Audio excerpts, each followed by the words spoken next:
ಮತ್ತು ರಾಜ್ಯಶಾಸ್ತ್ರದಲ್ಲಿ 2, 3 ಮತ್ತು 4 ಅಂಕದ ಬಹುನಿರೀಕ್ಷಿತ ಪ್ರಶ್ನೆಗಳನ್ನು ನೋಡಿದ್ದೀವಿ. ಈಗ ಸಮಾಜಶಾಸ್ತ್ರದಲ್ಲಿ ನೋಡೋಣ. ಸಮಾಜಶಾಸ್ತ್ರದಲ್ಲಿ ಬರ್ತಕ್ಕಂಥ ಮೊದಲ ಪ್ರಶ್ನೆ ಯಾವುದಪ್ಪ ಅಂದರೆ ಅದು ಮೋಸ್ಟ್ ಎಕ್ಸ್ಪೆಕ್ಟೆಡ್, ಅಸ್ಪೃಶ್ಯತೆ ನಿವಾರಣಾ ಕ್ರಮಗಳು ಯಾವುವು ಅಂತ ಕೇಳ್ತಾರೆ. ನಮ್ಮ ಭಾರತದ ಸಂವಿಧಾನದ 17ನೇ ವಿಧಿ ಏನು ಮಾಡೋದಪ್ಪ ಅಂದ್ರೆ ಅಸ್ಪೃಶ್ಯತೆಯನ್ನು ನಿಷೇಧ ಮಾಡಿದೆ ಅಂತಕ್ಕಂಥದ್ದು ಫಸ್ಟ್ ಪಾಯಿಂಟನ್ನು ಇದೇ ಬರೀಬೇಕಿತ್ತು. ಇನ್ನು ಸೆಕೆಂಡ್ ಬರೀತಕ್ಕಂಥದ್ದು ಏನಪ್ಪ ಅಂತಂದರೆ 1955ರಲ್ಲಿ ಅಸ್ಪೃಶ್ಯತಾ ಅಪರಾಧ ಕಾಯ್ದೆ ಜಾರಿ ಮಾಡಿದ್ದಾರೆ. ಸಾರ್ವತ್ರಿಕ ಮತದಾನದ ಹಕ್ಕು, ಸಮಾನ ನಾಗರಿಕ ಹಕ್ಕುಗಳು, ಶೈಕ್ಷಣಿಕ ಮತ್ತು ಉದ್ಯೋಗದಲ್ಲಿ ಮೀಸಲಾತಿ, ರಾಜ್ಯಗಳಿಗೆ ವಿಶೇಷ ಜವಾಬ್ದಾರಿ ಅಂತಕ್ಕಂಥ ಪ್ರಶ್ನೆಗೆ ಉತ್ತರ ಬರೆದರೆ ಸಾಕು. ಮುಂದಿನ ಪಾಠ ದುಡಿಮೆ ಮತ್ತು ಆರ್ಥಿಕ ಜೀವನದಲ್ಲಿ ನಿರುದ್ಯೋಗಕ್ಕೆ ಕಾರಣಗಳನ್ನು ಕೇಳ್ತಾರೆ. ಅತಿಯಾದ ಜನಸಂಖ್ಯೆ, ಯಾಂತ್ರೀಕರಣ, ಅತಿಯಾದ ಶ್ರಮ ವಿಭಜನೆ, ಸಾಮಾಜಿಕ ಅಸಮಾನತೆ, ಬಂಡವಾಳದ ಕೊರತೆ ಮತ್ತು ಅನಕ್ಷರತೆ.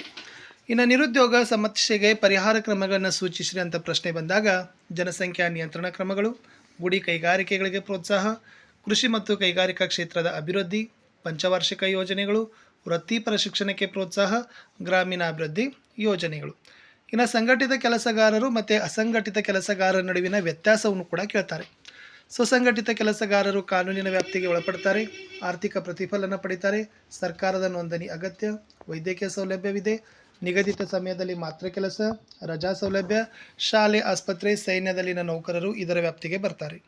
ಬಟ್ ಅಸಂಘಟಿತ ಕೆಲಸಗಾರರು ಬಂದಾಗ ಇವರು ಕಾನೂನಿನ ವ್ಯಾಪ್ತಿಗೆ ಒಳಪಟ್ಟಿಲ್ಲ, ಆರ್ಥಿಕ ಪ್ರತಿಫಲ ಸಿಗೋದಿಲ್ಲ, ಸರ್ಕಾರದ ನೋಂದಣಿ ಅಗತ್ಯವಿಲ್ಲ, ವೈದ್ಯಕೀಯ ಸೌಲಭ್ಯವಿಲ್ಲ, ಕೆಲಸಕ್ಕೆ ನಿಗದಿತ ಸಮಯ ಇಲ್ಲ, ರಜೆ ಸೌಲಭ್ಯವಿಲ್ಲ, ತರಕಾರಿ ಮಾರುವವರು, ಮೀನು ವ್ಯಾಪಾರಿಗಳು, ಆಮೇಲೆ ಈ ಅಗತ್ಯ ರಿಪೇರಿ ಮಾಡ್ತಕ್ಕಂಥ ಬೀದಿ ವ್ಯಾಪಾರಿಗಳು ಸಹಿತ ಇದರ ವ್ಯಾಪ್ತಿಗೆ ಸೇರ್ತಾರೆ.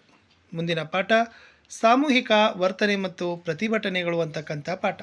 ಅಲ್ಲಿ ಫಸ್ಟ್ ಬರ್ತಕ್ಕಂಥ ಪ್ರಶ್ನೆನೇ ದೊಂಬಿಗೆ ಕಾರಣಗಳು.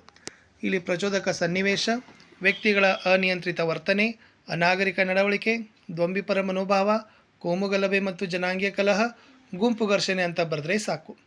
ಇನ್ನು ದೊಂಬಿಯ ಸ್ವರೂಪ ಮತ್ತು ಪರಿಣಾಮಗಳನ್ನು ಕೇಳಿದಾಗ ಇದಕ್ಕೆ ಯಾವುದೇ ನಿರ್ದಿಷ್ಟ ಉದ್ದೇಶ ಇಲ್ಲ, ಸಿಕ್ಕಿದ್ದವೆಲ್ಲ ಹಾಳು ಮಾಡೋದು, ಗೊಂದಲವನ್ನು ಸೃಷ್ಟಿ ಮಾಡೋದು, ಅಪಾರ ಹಾನಿಯನ್ನು ಉಂಟು ಮಾಡೋದು, ಆಕ್ರಮಣಕ್ಕೆ ನಿಶ್ಚಿತ ಗುರಿ ಇಲ್ಲ, ಕಾನೂನು ಮತ್ತು ಸುವ್ಯವಸ್ಥೆಗೆ ಸವಾಲಾಗಿದೆ ಅಂತಕ್ಕಂಥ ಅಂಶ ಬರೆದ್ರೆ ಸಾಕು. ಇನ್ನು ಭಾರತದಲ್ಲಿ ಪರಿಸರ ಚಳವಳಿಯ ಸಂರಕ್ಷಣಾ ಚಳವಳಿಗಳನ್ನು ಕೇಳ್ತಾರೆ.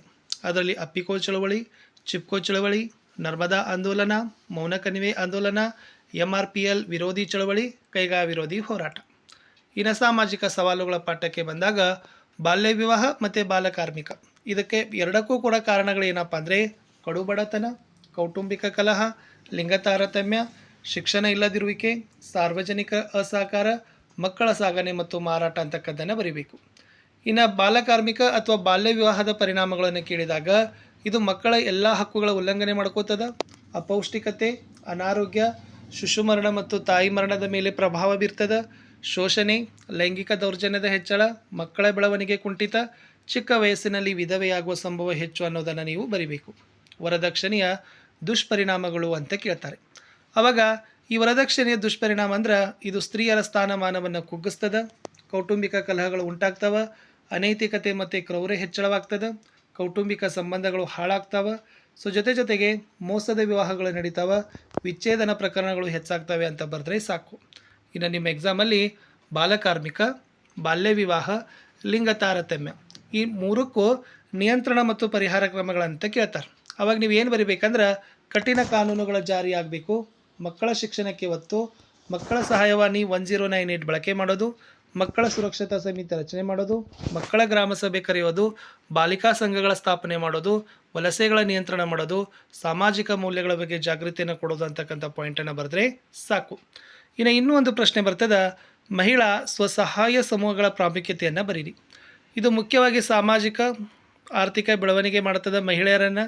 ನೆಕ್ಸ್ಟ್ ಏನಪ್ಪ ಅಂತಂದರೆ